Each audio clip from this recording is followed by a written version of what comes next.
그리고 지금 이 시형 자체가 공범으로 적시가 되는 상황이거든요. 참고인도 증인도 아무것도 아닌 공범. 제대로 가고 있어요. 가족을 다 구속시키는 상황이 올 수도 있어요. 김윤옥 포함해서요. 가족범죄단이잖아요. 이상은, 이상득, 이명박, 김윤옥, 이시영. 또 누가 있나?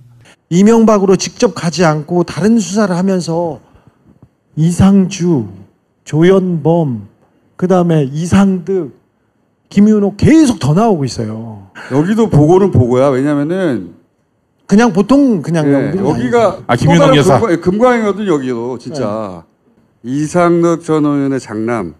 여기가 해외 금광의 입구예요. 자, 이어지는 이명박 이야기입니다. 예정대로라면 오늘 검찰 출석을 했어야 되는 바로 그런 분위기인데 난데없이 막 뇌물들이 터져 나오면서 조금 더 수사해야 돼. 이거는 뭐 어차피 빼박이었어요. 그전에도 국정원 특활비 같은 거 보면은 이명박의 재산 관리인 이병모가 구속이 됐고요. 영장도 발부됐고. 그리고 지금 이시영 자체가 공범으로 적시가 되는 상황이거든요. 참고인도 증인도 아무것도 아닌 공범. 제대로 가고 있어요. 가족을 다 구속시키는 상황이 올 수도 있어요. 김윤옥 포함해서요. 가족범죄단이잖아요. 이상은, 이상득, 이명박, 김윤옥, 이시영. 또 누가 있나? 이상주. 이상주. 사실은 잘못한 건 잘못한 거고 가족 입장에서 보면 완전한 비극이에요. 불과 몇 년 전까지 대통령이었던 자예요. 천하를 호령하면서 떵떵거리더니 예전에는 그렇게 치부가 되어 왔으니까 무슨 정책을 해서 4대강으로 빼쳐먹고 자원외교하고 이런 거는 지들 실드대로 그렇다 치자고. 근데 다른 거는 다 떠나가지고 뇌물은 문제가 있는 거예요. 예를 들면 저쪽 가치관에서도 굳이 말하자면 그런 거예요. 상대 비교를 위해서. 정부 홍보를 위해서 댓글을 달 수도 있지라고 지들끼리 실드 칠 수 있어요. 국정원에서 뭐. 뇌물은 빼박이야. 이건 어떻게 할 수가 없는 거예요. 지금 이명박이 뇌물로 받았다고 하는 그 뇌물들을 한번 봅시다. 자, 세금 횡령형 뇌물. 국가정보원에서 상납한 공작금이 17억 5천만 원. 확인된 것만. 확인된 것만. 확인된 것만 17억 5천. 확인된 것만 이건데 이게 타입이 굉장히 여러 가지 타입이 있는 거예요. 지금 뇌물은 뇌물인데 이 안에 또 뭐가 들어가 있냐면 이 박근혜가 확실히 그 이명박을 보고 베낀 건 맞아요. 이 국정원 특수활동비가 나온 거에 이명박 측에서도 선거 여론조사를 했어요. 이 돈으로. 박근혜하고 똑같아. 박근혜가 보고 배운 거야. 거기에 또 김윤옥이 발가락에 썼는지 목구멍에 썼는지 알 수 없는 그 10만 달러가 또 포함되어 있다. 그러니까 이런 거 아닐까? 단순하게 누구누구를 당선시키기 위해서 여론조사 한다기보다는 커트를 시키기 위한 용도로 여론조사를 했을 가능성도 있어. 커트를 시키기 위한 용도. 그러니까 실제로 여론조사가 제대로 나왔을 가능성도 없어요. 어쨌거나 그걸 왜 국정원 돈으로 하냐고요. 그러니까. 자, 세금 횡령형 뇌물이었고요. 다음에 매관 매직형 뇌물입니다. 이건 매직이네요. 매직. 마술이네 아주. 이팔성이 14억 5천만 원. 김소남이 4억 원 인사청탁했죠. 자, 이게 단서를 달아주세요. 마야스님. 확인된 것만. 그렇죠. 이게 김소남 공천 헌금이라고 하죠. 공천 헌금 4억 원도 김소남이 운 나쁘게 걸린 거지. 김소남만 공천 헌금을 냈다고 누가 그래요. 그렇죠. 그리고 이팔성 씨도 절친한 친구라고 알려져 있잖아요. 친구한테도 이렇게 약소하게 성의 표시를 받았는데 안 친한 남 모르는 사람들한테는 얼마를 받았을까요? 범죄와의 전쟁이라는 뭐 영화를 보면은 그런 게 나와요. 어떤 사람이 뭔가 편지를 봐주는 조건으로 보통 그런 자리에 있는 사람은 대부분 그런 거야. 식사 한번 하시죠. 밥 먹으러 가는 게 아니지. 밥 먹는 자리에서 테이블 밑에서 뭔가가 나옵니다. 그래서 이렇게 위에 딱 올려놓고 아이고 약소한데 어떤 사람들이 성격에 따라서 그러니까 그 뇌물을 바칠 때는 뇌물을 받는 사람의 성향을 봐야 돼요. 현금 받는 거 싫어하는 사람도 있어. 자기가 너무 속되다고 생각하는데 근데 돈으로 따질 수 없는 가치의 선물을 물건으로 주는 경우가 있어. 이를테면 금괴 같은 거. 장수를 위해서 거북이로 만들어진 금부치 뭐 이런 거 있잖아. 이런 거를 이렇게 딱 갖다 바치면 돈 받는 건 아니야. 나는 돈 받는 게 아니야. 무게가 몇 킬로씩 나가요. 그렇지. 아니 근데 그 무거운 걸 누가 주겠어요. 요즘은 그런 거 말고 유명 화가가 그린 그림. 그렇지. 그런 것도 괜찮고. 그거는 정말 가볍거든요. 이중섭 화가의 그림 같은 거 있죠. 은박지에 그린 거. 요거 지갑에도 들어가요. 짱이네. 그런 거 같은 거가 아주 이 최고위직에 있는 사람들은 주고받기가 쉽죠. 그리고 또 뭐 CD, 양도성 예금 증서 뭐 이런 것들. 그냥 봉투 A4 용지 들어가는 봉투 한 장만 주면 되는 거예요. 굉장히 쉽게 전달이 가능한 것들로 S3라고 추정이 된죠. 어쨌건 그런 식으로 이렇게 뇌물을 받아가는데 다음에 두 번째 나왔고요. 자, 다음에 정경유착형 뇌물. 삼성, 현대차 등이 대납한 다스 소송비 60억 원 플러스 알파. 이것도 계속 나오고 있어요. 알파. 네. 소송 전에도 받았다는 거야. 꾸준히 받았다고 그러더라고요. 아니 이게 검찰이 좀 정신 똑바로 차리고 수사를 해야 되는 게 현대차한테서 받은 게 2007년이에요. 이명박이 대통령 후보가 될 때, 대통령이 돼서도 아니야. 대통령 후보가 박근혜와 싸워서 후보가 될 때부터 받았어요. 그런데 이거는 검찰 발표나 언론 발표에 의하면 이건희 사면을 조건으로 등 이렇게 나와요. 이건희 사면은요 2009년이거든요. 2009년에 형이 확정이 돼요. 그래서 2009년에 4개월 있다가 사면이 되는 거예요. 그런다고 봤을 때 이거는 이건희 사면 등이 아니라 이거는 정말 권력형 부정비리, 정경유착형 부정비리의 최고봉이 있는 거죠. 내가 대통령이 될 가능성이 높은 사람이니까 바쳐. 내지는 그러니까 바쳐야겠네. 이거 외에는 더 이상 다른 생각을 할 수 없을 만큼 이거 심각한 뇌물 사건이거든요. 그렇죠. 사실은 어떻게 보면은 다 뇌물과 연관이 있다고 봐야 돼. 예를 들어서 4대강을 만약에 무슨 편의를 봐주고 동지상고로 딱 라인을 짜잖아요. 4대강 사업의 가장 목적은 4대강이 아니고 사실은 낙동강이야. 거기 집중됐으니까 보호를 만들거나 할 때 그러면 아무 이유 없이 넌 내 동창이니까 동기니까 뭐 후배니까 이렇게 주는 거 아니잖아요. 뭔가 올라오는 게 있다고. 그런 부분인 거고. 다음에 사업 청탁형 뇌물이 있습니다. 대보그룹이 수억 원, 성동조선 8억 원. 야스님? 지금까지 확인된 것만 그렇다는 거죠? 예, 누가 대보하고 성동조선만 그랬다고 그래요? 아니 누가 몇 억밖에 안 했다고 그래요? 이 두 그룹이 해서도 최소 수십억은 될 것 같은데 밝혀진 것만 예. 몇 억이라는 얘기죠. 그리고 지금 회사 돈 횡령한 것 같은 경우는 다스 비자금 조사는 얼마인지를 몰라요. 왜냐? 비자금이기 때문에 그렇죠. 다 밝혀내는 것도 사실상 불가능합니다. 그리고 그 현대자동차가 대납한 다스 소송비 뭐 20억 원 이거 말고 사실 현대차 그룹이 다스에 계속 독점적인 생산 계약을 하는 것 자체가 이 뇌물의 정황이 굉장히 짙은 거잖아요. 그리고 여기에 무슨 소송비 대납한 삼성, 현대 말고 다른 대기업 이름이 지금 안 나오잖아요. 근데 다른 대기업이 박근혜한테 한 것처럼 안 했을까요? 이명박한테는 더 했겠죠. SK, 롯데, CJ 이런 이름들이 안 나오잖아요 지금. 어쨌건 지금 차명 재산은 한 1조 정도 되는 부분이라는데 다스가요. 기업 가치가 한 8조쯤 되고요. 연 매출이 2조 정도 됩니다. 그 우리나라의 웬만한 대기업들 사실은 대기업이에요. 계열사까지 거느리고 있는 협력사로 위장한 사실상 이명박 계열사. 뭐 이렇게 보시면 될 것 같고 뭐 여담인데 이시영이 올해 만 40세라고 해요. 이시영 하면은 2002년 월드컵 때가 떠오르잖아요. 쓰레빠.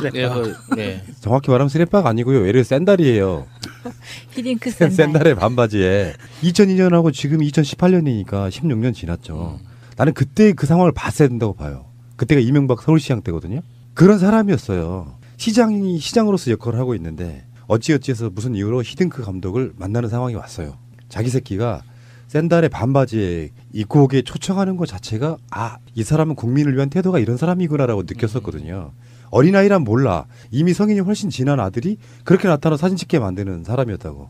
보통 우리 쪽 진영들 사람들 같으면은 만약에 공식 석상에 그 친구가 등장해야 될 상황이면 옷을 그렇게 무리하게 입히진 않겠죠. 그런 식으로 왔으면은 한 소리 듣고 쫓겨났겠죠. 그렇지. 네.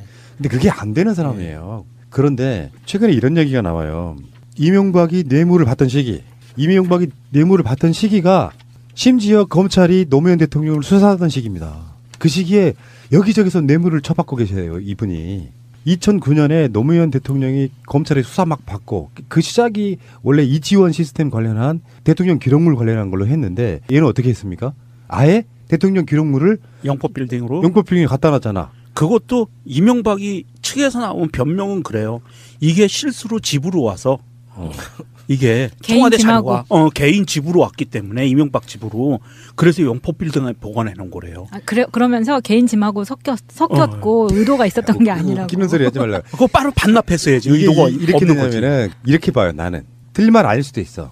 반만 맞아. 무슨 말이냐면 자기랑 딱 관련된 것만 요거는 국가 기록하면 안 돼. 그래서 일단 이사 가기 전에 관저로 갖다 놨어. 청와대 관저에. 그래서 관저로 갖다 놨기 때문에 이삿짐에 그냥 섞인 거야. 일부러 섞인 거지. 그럼 기록물을 관저로는 가져갈 수 있는 거예요? 아니 그거야. 누가 막는 사람 없으니 무소불위의 권력인데 뭐 갖다 놓으면 갖다 놓는 거지. 그랬지 않았을까? 그러니까 퇴임 이후에 필요한 비즈니스의 정보들을 차곡차곡 이제 관저에다 정리를 해놨는데 이사할 때 그냥 확 한 번에 옮겨졌다. 내 말이 맞을 가능성이 높아요. 네. 왜냐하면 대통령 집무실이나 이런 데서 나오는 자료가 개인으로 갈 경우는 거의 없다고 보고 말처럼 실수로 섞인 게 아니고 일부러 섞은 거라니까 이삿짐에다가. 그게 대통령 기록물 관리법에 의하면 대통령 기록물은 생성되고 나서 퇴임하기 전에 대통령 기록물로 지정을 해서 국가기록원에 제출해야 되는 거예요. 이 절차예요. 그런데 이게 이 절차를 무시한 거거든요. 의도하든 의도하지 않았던. 그리고 집으로 가져갔는데 이게 대통령 기록물이야. 알았어. 알았으니까 영법 빌딩에 따로 보관한 거잖아요. 그러니까 이게 그 노무현 대통령이 있었던 편지 있죠. 그거 생각하면 또 한 번 열받는 맞아요. 거지. 진짜 열받아요. 예. 자, 이 대통령 기록물은요. 전직 대통령은 열람할 수 있는 권한이 있습니다. 복사는 못해도 열람은 할 수 있어요. 그런데 그 당시에 노무현 대통령은 봉화마을에서 서울까지 오기가 너무 번거롭고 힘드니까 공유하게 해달라라는 이야기를 했던 거고 그거를 깔아뭉개면서 수사를 한 거거든요. 그러면 이명박은 잘 됐어요. 지금 이명박이 행정소송 중이에요. 검찰을 상대로. 어떤 행정소송 중이냐면 이명박이 갖고 있던 그 자료 이게 국가기록원으로 가야 되는데 대통령 기록물이라 국가기록원으로 가야 되는데 검찰이 압수수색해서 불법으로 사용하고 있으니까 행정소송을 해서 이거 기록원으로 돌려줘라고 행정소송 중이에요. 거기에 또 뭔가 엄청 캥기는 게 있다는 얘기고. 많죠. 왜냐하면 검찰 입장에서는 그 자료를 보고 확신을 한 증거들이 많이 나왔을 거고요. 그러면 다 복사해놨죠.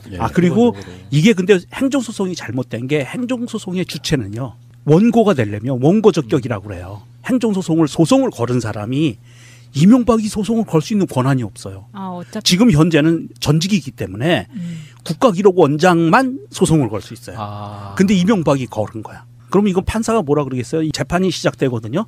그러면 판사가 기각 그럴 거예요. 그러겠지. 뭐 원고적격 없기 때문에 기각 이렇게 나올 거고. 그것도 있을 거고 그렇게 따지면 반대로 고소고발을 또 할 수도 있어. 이쪽에서 당연히. 그 죄가 지금 이명박이 받아들이는 죄보다 훨씬 더 작기 때문에 사실 이건 자품 수준의 이야기인 거고. 자 어쨌든 간에 이게 이렇게 돼요. 노무현 대통령이 본격 수사를 받은 시기가 2009년 1월부터 5월까지예요. 돌아가신 시점까지 계속 수사 중이었으니까. 네. 집중적으로 2009년 상반기 때 계속 이러고 있었거든요. 근데 지금 나오는 뇌물도 2009년 초중반까지도 받고 있었고요. 다음에 이팔성한테 14억 뇌물을 받았다는 시기도 2009년부터 11년에 걸쳐져 있고요. 지금까지 밝혀진 것만 그렇다는 거잖아요. 근데 이게 MB가 하는 짓들을 보면 기본적으로 뇌물이 오고 가는 거는 일상적인 거고 그 일상적인 활동 중에 노무현 대통령을 수사를 했던 거죠. 그러니까 더 나쁜 놈이라는 거예요. 지는 뒤로 그렇게 하고 있으면서. 완전 내로남불의 전형적인 인물인데 국가기록원에서 모르게 빼돌려가지고 이삿짐에 섞여왔다는, 물론 섞어왔겠지. 섞어왔다는 이 실드하며 그러면서 적반하장으로 국가기록원을 보내라 소송을 한 이유는 있어요. 그게 바로 스모킹 건이었거든. 맞아. 결정적인 게 다 포함되어 있기 때문인데 그 짓거리 했고, 그리고 뇌물죄로 걸었는데 사실 노무현 대통령 뇌물죄는요, 아직도 잘 모르시는 분들이 뇌물 받은 건 맞잖아 하는데 경우가 좀 달라요. 뇌물이라고 성격이 지워지려면 결국엔 대가성이잖아. 대가성이죠. 뭘 해주는 건데 평생 직위가 하나 있다고 쳐요. 영화 같은 데 보면 그런 사람들 가끔씩 있어. 우리 친구 정치 잘하니 돈 걱정하지 말고 내가 정치자금 밀어줄게. 대신에 우리 기업한테 어떤 특혜를 주거나 이러지 하지 마. 실제로 박연차의 태광은 노무현 대통령 때 어떤 특혜도 받은 적이 없어요. 그런 관점에서 봤을 때는 돈을 받았다고 뇌물이 성립되는 게 아니라 돈을 받고 뭔가를 반대로 이익을 줬다면 모를까. 그 상태도 아닌 상황을 놓고 뇌물죄로 몰아가려고 하기 위해서 논두렁 시기 같은 걸 개발한 새끼들이 지금 이제 와서 이명박 보니까 그 당시에도 뇌물을 여기서 받고 있었다는 거잖아요. 그럼 더 열받는 거야. 사실 이명박이 임기가 끝나고 몇 년 지나도록 사실은 이 수사를 5년 전에 받았어야 되는 거라고. 임기 끝나자마자. 근데 5년이 묵혀졌기 때문에 굉장히 많은 증거들이 저는 훼손됐을 거라고 보는데 이만큼 나오는 거잖아요. 그래, 이만큼 나온 것만 가지고도 이명박이 지금 충분히 쫄았다는 소식이 들리더라고요. 이게 다스에 대해서 이명박은 형님 거다. 이렇게 그 측근들이 이야기를 하고 있대요. 그러니까 이 정도 다스는 내게 아니다라고 이제 명확하게 말을 꺼내는 것 자체가 이제 겁난다는 뜻이지. 나 박근혜 같이 30년형 받으면 어떡하지? 그러면 이게 실제 선고형량이 30년이 아니고 수감 기간이 20년이라고 쳐도 이명박 입장에서는 작은 일이 아니거든 이거. 돈이 문제가 아니라 그 자기 생활 환경이 바뀌고 그 갇히는 이 공포가 실제로 다가오고 있나 봐요. 그러니까 그런 헛소리들이 나오는 것 같아요. 이명박을 이름하여 우리나라 역사상 박정희나 전두환, 노태우는 또 캐릭터가 다르니까 이런 비리 종류로는 역사상 가장 악질 희대 범인이에요. 이보다 더 부패한 사람 있으면 나와보라 그래. 전두환, 노태우 때는요 어떤 시기였냐면은 박정희까지 포함해가지고 군사 정부의 어떤 위험이랄까 이런 게 좀 서슬퍼런 게 있을 때니까 네. 기업들로부터 그렇게 돈을 받았던 측면이 스케일이 자범 수준은 아니었단 말이에요. 그렇죠. 이게 뭐 100억, 200억 이렇게 받았지 뭐 1억 5천, 뭐 14억 몇천 이런 식으로 돈을 받지는 않았죠. 검찰을 시켜서 노무현 대통령을 털고 국세청을 동원해가지고 털고 하면서도 그 과정에서도 씩 웃으면서 뒤쪽에서 계속 뇌물 받고 있었던 거잖아요. 더 나쁜 새끼야 이 새끼가. 진짜 나쁜 새끼야. 이명박으로 직접 가지 않고 다른 수사를 하면서 이상주, 조현범, 그다음에 이상득, 김윤호 계속 더 나오고 있어요. 여기도 보고는 보고야. 왜냐면은 그냥 보통 그냥 예, 여기가 김윤호 여사. 금광이거든 여기도 진짜 완전 금광이에요 여기도. 저분은 직접 받으셨어요. 그리고 직접 쓰셨어요 특수활동비를. 너무 잘 어울려요 부부가. 천색 연분이야 씨발 완전.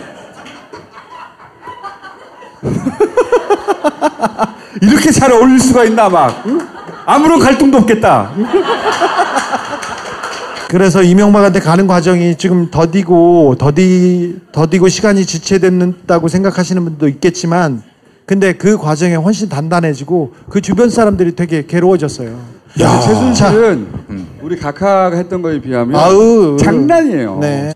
근데 3월 이번 주에 불려와야 맞는데 너무 많은 건수들이 나오고 너무나 많은 혐의가 지금 입증되고 있는 관계에 있어서 조금 더뎌질 거예요. 그래서 다음 주 중으로 일단 소환은 미뤄졌는데 그것도 어찌 될지는 모르는데 오면 사법 처리를 하지 않을 수가 없고 그 시간도 오래 걸리지 않을 겁니다. 근데 MB가 이 상황에서 진짜 마지막 회생의 출근 없어요? 회생의 전수. 예. 이건 다 걸렸기 때문에 이제 뭘 할 수 있는 미랑 오사카로 미랑. 논현동 사저가 보물창고예요. 그래서 논현동 사저를 다 이렇게 쳐다보고 있습니다. 그래서 도망가기도 쉽지 않습니다. 아. 네. 어쨌든 여기를 파야 됩니다. 여기 사위와 지금 이상득 전 의원의 장남 여기가 해외 금광의 입구예요. 캐나다와 그 자원외교에서 빠져나간 돈은 케이만과 싱가포르로 이렇게 갔는데 중국과 싱가포르, 베트남 이런 쪽의 사업 때문에 싱가포르에서 돈이 많이 오갔어요. 그래서 지금 움직이지 못하고 있는데 어느 정도 성과를 이 수사가 이명박의 뇌물과 이명박의 직권남용 그리고 여러 그 확실한 건으로 이명박을 잡고 나서 돈 재산을 추적하는 팀이 적극적으로 나설 것으로 보이는데 거의 다 왔습니다. 네. 다스베이다도 거의 왔습니다. 저 은박지에 그린 거 요거 지갑에도 들어가요. 짱이네. 그런 거 같은 거가 아주 이 최고위직에 있는 사람들은 주고받기가 쉽죠. 그리고 또 뭐 CD, 양도성 예금 증서 뭐 이런 것들 그냥 봉투 A4 용지 들어가는 봉투 한 장만 주면 되는 거예요. 굉장히 쉽게 전달이 가능한 것들로 S3라고 추정이 된죠. 어쨌건 그런 식으로 이렇게 뇌물을 받아가는데 다음에 두 번째 나왔고요. 자 다음에 정경유착 형뇌물. 삼성, 현대차 등이 대납한 다스 소송비 60억 원 플러스 알파. 이것도 계속 나오고 있어요. 알파. 네. 소송 전에도 받았다는 거야. 꾸준히 받았다고 그러더라고요. 아니 이게 검찰이 좀 정신 똑바로 차리고 수사를 해야 되는 게 현대차한테서 받은 게 2007년이에요. 이명박이 대통령 후보가 될 때, 대통령이 돼서도 아니야. 대통령 후보가 될, 박근혜와 싸워서 후보가 될 때부터 받았어요. 그런데 이거는 검찰 발표나 언론 발표에 의하면 이건희 사면을 조건으로 등 이렇게 나와요. 이건희 사면은요 2009년이거든요. 그러니까 지금 뇌물은 뇌물인데 이 안에 또 뭐가 들어가 있냐면 이 박근혜가 확실히 그 이명박을 보고 베낀 건 맞아요. 이 국정원 특수활동비가 나온 거에 이명박 측에서도 선거 여론조사를 했어요. 이 돈으로. 박근혜하고 똑같아. 박근혜는 보고 배운 거야. 거기에 또 김윤옥이 발가락에 썼는지 목구멍에 썼는지 알 수 없는 그 10만 달러가 또 포함되어 있죠. 그러니까 이런 거 아닐까? 단순하게 누구누구를 당선시키기 위해서 여론조사 한다기보다는 커트를 시키기 위한 용도로 여론조사를 했을 가능성도 있어. 커트를 시키기 위한 용도. 그러니까 실제로 여론조사가 제대로 나왔을 가능성도 없어요. 어쨌거나 그걸 왜 국정원 돈으로 하냐고요. 그러니까 자 세금 횡령형 뇌물이었고요. 다음에 매관 매직형 뇌물입니다. 이건 매직이네요. 매직. 마술이네 아주. 이팔성이 14억 5천만 원, 김소남이 4억 원 인사청탁했죠. 자 이게 단서를 달아주세요, 마야스님. 확인된 것만. 그렇죠. 이게 김소남 공천 헌금이라고 하죠. 예. 공천 헌금 4억 원도 김소남이 운 나쁘게 걸린 거지. 김소남만 공천 헌금을 그리고 지금 이시영 자체가 공범으로 적시가 되는 상황이거든요. 참고인도 증인도 아무것도 아닌 공범. 제대로 가고 있어요. 가족을 다 구속시키는 상황이 올 수도 있어요. 김윤옥 포함해서요. 가족범죄단이잖아요. 이상은, 이상득, 이명박, 김윤옥, 이시영. 또 누가 있나? 이명박으로 직접 가지 않고 다른 수사를 하면서 이상주, 조현범, 그다음에 이상득, 김윤옥 계속 더 나오고 있어요. 여기도 보고는 보고야. 왜냐면은 그냥 보통 그냥 예, 여기가 김윤옥 여사 금강이거든 여기도 진짜. 이상득 전 의원의 장남. 여기가 해외 금강의 입구예요. 자, 이어지는 이명박 이야기입니다. 예정대로라면 오늘 검찰 출석을 했어야 되는 바로 그런 분위기인데 난데없이 막 뇌물들이 터져 나오면서 조금 더 수사해야 돼. 이거는 뭐 어차피 빼박이었어요. 그전에도 국정원 특활비 같은 거 보면은 이명박의 재산 관리인 이병모가 구속이 됐고요. 영장도 발부됐고 그리고 지금 이시영 자체가 공범으로 적시가 되는 상황이거든요. 참고인도 증인도 아무것도 아닌 공범. 제대로 가고 있어요. 가족을 다 구속시키는 상황이 올 수도 있어요. 김윤옥 포함해서요. 가족범죄단이잖아요. 이상은, 이상득, 이명박, 김윤옥, 이시영. 또 누가 있나? 이상주. 예. 이상주. 사실은 잘못한 건 잘못한 거고 가족 입장에서 보면 완전한 비극이에요. 불과 몇 년 전까지 대통령이었던 자예요. 천하를 호령하면서 떵떵거리더니 예전에는 그렇게 치부가 되어 왔으니까 무슨 정책을 해서 4대강으로 빼쳐먹고 자원외교하고 이런 거는 지들 실드대로 그렇다 치자고. 근데 다른 거는 다 떠나가지고 뇌물은 문제가 있는 거예요. 예를 들면 저쪽 가치관에서도 굳이 말하자면 그런 거예요. 상대 비교를 위해서 정부 홍보를 위해서 댓글을 달 수도 있지라고 지들끼리 실드 칠 수 있어요. 국정원에서 뭐. 뇌물은 빼박이야. 이건 어떻게 할 수가 없는 거예요. 지금 이명박이 뇌물로 받았다고 하는 그 뇌물들을 한번 봅시다. 자, 세금 횡령형 뇌물. 국가정보원에서 상납한 공작금이 17억 5천만 원. 확인된 것만. 확인된 것만. 확인된 것만 17억 5천. 확인된 것만 이건데 이게 타입이 굉장히 여러 가지 타입이 있는. 냈다고 누가 그래요? 그렇죠. 그리고 이팔성 씨도 절친한 친구라고 알려져 있잖아요. 예. 친구한테도 이렇게 약소하게 성의 표시를 받았는데 안 친한 저 뭐 남 모르는 사람들한테는 얼마를 받았을까요? 범죄와의 전쟁이라는 뭐 영화를 보면은 그런 게 나와요. 어떤 사람이 뭔가 편지를 봐주는 조건으로 보통 그런 자리에 있는 사람은 대부분 그런 거야. 식사 한번 하시죠. 밥 먹으러 가는 게 아니지. 밥 먹는 자리에서 테이블 밑에서 뭔가가 나옵니다. 그래서 이렇게 위에 딱 올려놓고 아이고 약소한데 어떤 사람들이 성격에 따라서 그러니까 그 뇌물을 바칠 때는 뇌물을 받는 사람의 성향을 봐야 돼요. 현금 받는 거 싫어하는 사람도 있어. 자기가 너무 속되다고 생각하는데 근데 돈으로 따질 수 없는 가치의 선물을 물건으로 주는 경우가 있어. 이를테면 금괴 같은 거. 장수를 위해서 거북이로 만들어진 금부치 뭐 이런 거 있잖아. 이런 거를 이렇게 딱 갖다 바치면 돈 받는 건 아니야. 나는 돈 받는 게 아니야. 무게가 몇 킬로씩 나가요. 그렇지. 아니 근데 그 무거운 걸 누가 주겠어요. 요즘은 그런 거 말고 유명 화가가 그린 그림. 그렇지. 그래도 괜찮고. 예, 행복한 그거는 눈물 정말 이런 거. 가볍거든요. 이중섭 화가의 그림 같은 거